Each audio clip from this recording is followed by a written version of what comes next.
Self-care is extremely commercialized nowadays, so much so that self-care isn't even care of self. We are under so much pressure from society to make self-care look a certain way. There's always something being sold to us. We always have propaganda in our faces trying to tell us what to buy, what's gonna make us feel better. And all it really does is stress you out and make rich companies richer. If you're new to my channel, my name is Romani, and I talk about a lot of things that deal with self-elevation. So the elevation of your personal self, whether that's through my lock journey, whether that's through me giving you self-care tips and habits. I love to talk about how we can truly level up in life. So if that sounds like something that you're interested in, make sure you subscribe to my channel and follow me on Instagram. All right, back to self-care. Self-care has become such a buzzword. It's so inauthentic these days that we think that we need things outside of ourselves in order to make ourselves happy and in order to care for ourselves. We spend all of this money on external things like bath bombs and lotions and shower gels, but deep inside you still feel unfulfilled and you still feel unhappy. Self-care is literally supposed to be caring for you, not just the external body, but the internal body. So I'm about to give you some actual self-care habits, and it's not going to include the buzzwords like journaling and meditating. Even though I'm going to incorporate those ideas, it's not going to be buzzwords. I'm just going to give you the nitty-gritty and tell you exactly what to do to feel better. The first habit I want to talk about is spending time with yourself, and that can look like anything that you want it to look like. In this world, we are always bombarded, whether it's with your coworkers, your friends, your family. There is always somebody around you, and for some reason the world has made us feel like it is not okay to be alone. I disagree with that, because a person that is never alone is a person that doesn't know themselves. You don't know what thoughts are yours. You don't know your true feelings, because there is always someone around you, and we always pick up on influences. Whether you know it or not, you are always influenced by the people around you. Whether it be good or bad, you're being influenced. So if you're always around people all the time, you have no sense of self. And that's not me trying to be harsh. I'm just saying that you need time to cultivate yourself and to know what you like and what you don't like and how you feel about certain things. So every day, I want you to dedicate at least 5 minutes to yourself at minimum. And I know that we live busy lives. We live in a society that always forces us to be productive,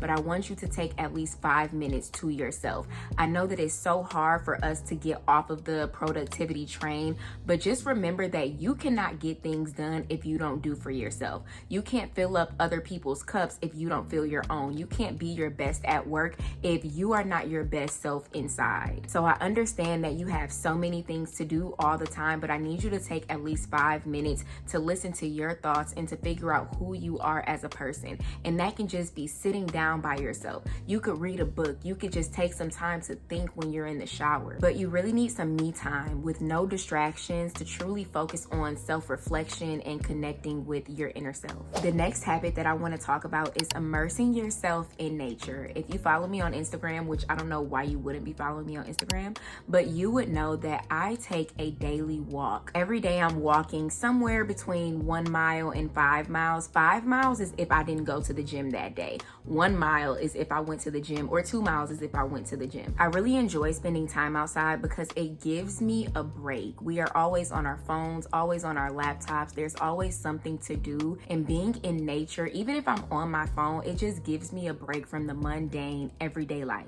Sometimes I walk around my neighborhood, sometimes I go to the beach, sometimes I go to a nearby trail, but I always like to just get some vitamin D and to get some fresh air and to touch grass, because some of y'all need to touch grass because you are constantly on social media. We need to get out and see that there is a real world, and you're probably going to feel a lot better when you take a walk because you can just relax. We don't get time to decompress anymore. So I'm not going to say that you need to do this every single day, because like I said before, I understand that some of us are really busy and we always don't really have the time, but at least once a week, I want you to take a walk and just try to relax and just breathe. You can listen to a podcast, you can listen to an audiobook, you can listen to nothing and just walk with your thoughts. I did that last week because usually I listen to a podcast.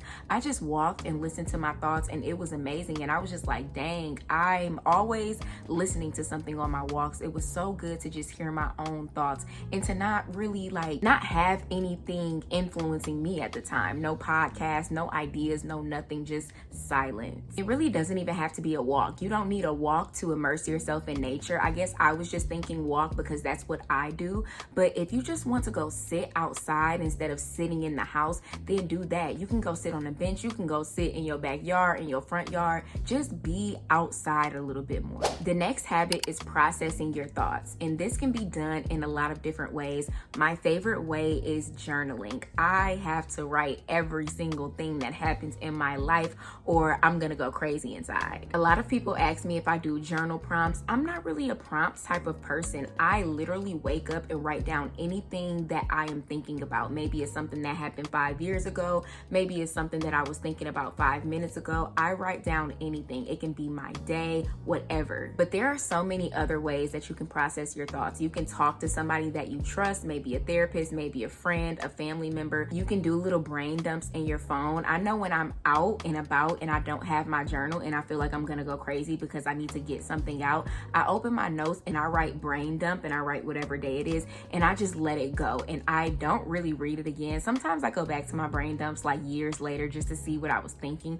but I don't read it again. I let it go and I just let it be in my notes. You can also process your thoughts by being creative. Maybe you're a content creator, maybe you're an artist, maybe you create music, whatever it is, whatever you feel like you can just put your thoughts on, then do that. This is so helpful if you deal with anxiety because most times we're anxious, but we don't really know why we are anxious. But when you get that out, you can see, okay, I'm anxious because A, B, C, and D. But you wouldn't have known that if you just kept it inside. The next habit, which is low-key my favorite, is to move your body. If you have been subscribed to my channel, you know I am a personal trainer and I am a yoga instructor. So I completely agree with moving through your emotions. If I am feeling some type of way, I have to do yoga. I have to work out. I have to go to the gym. I have to move my body. Some people think of exercising as such a daunting task, but I always try to tell people moving your body doesn't have to look like one specific thing. If you hate the gym, don't go to the gym. If you like to walk, then walk. If you love Pilates, go to Pilates. If you love Zumba,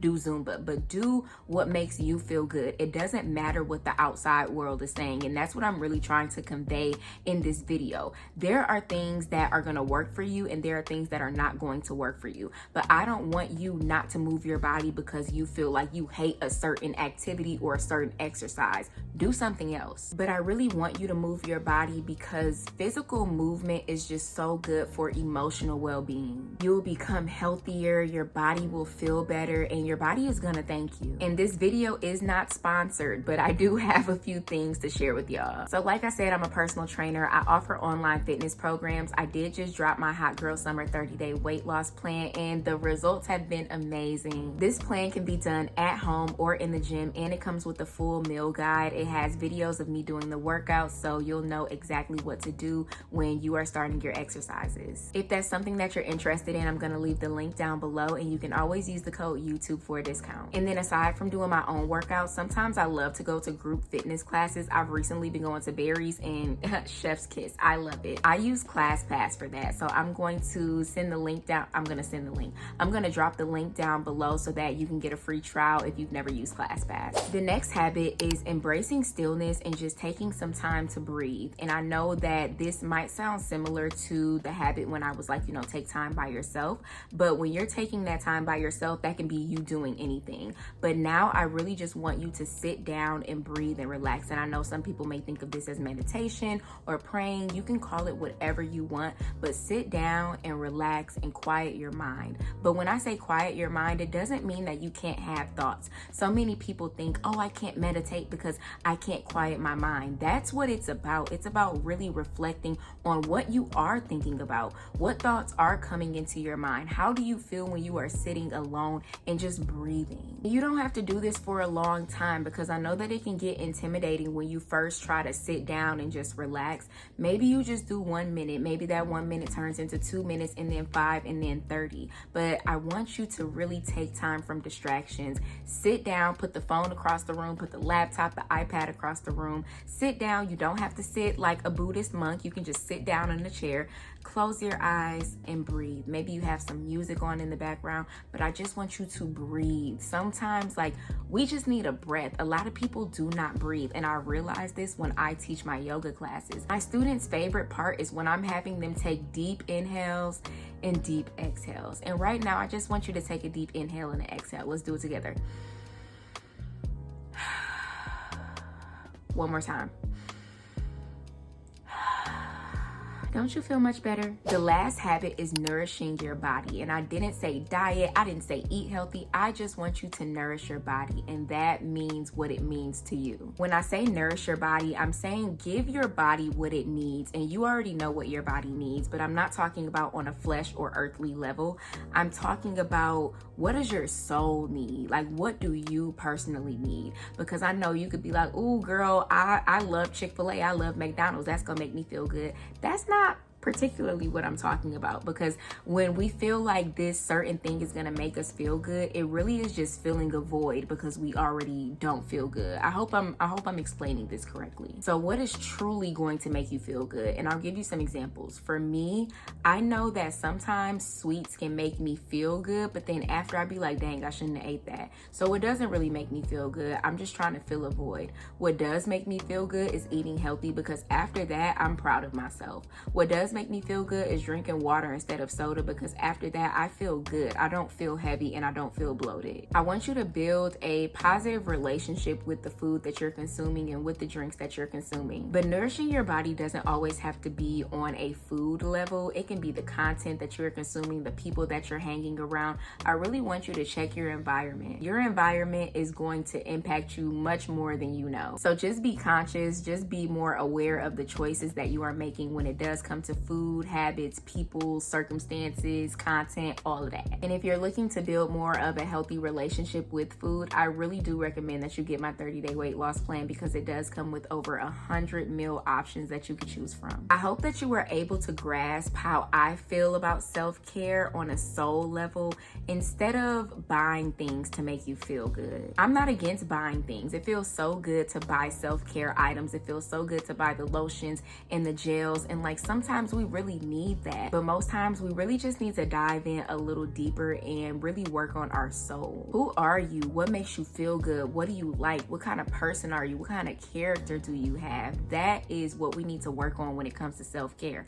How do you handle conflict? How do your emotions feel? How do you feel about your childhood? How do you feel about what happened yesterday? We really need to tackle that, and then we can buy the lotions and the bath bombs. Let me know how you feel about this video down below. I would love to hear your take on self-care. If you've gotten this far and you haven't subscribed yet, subscribe to my channel and go follow me on Instagram, and I will see you in my next video.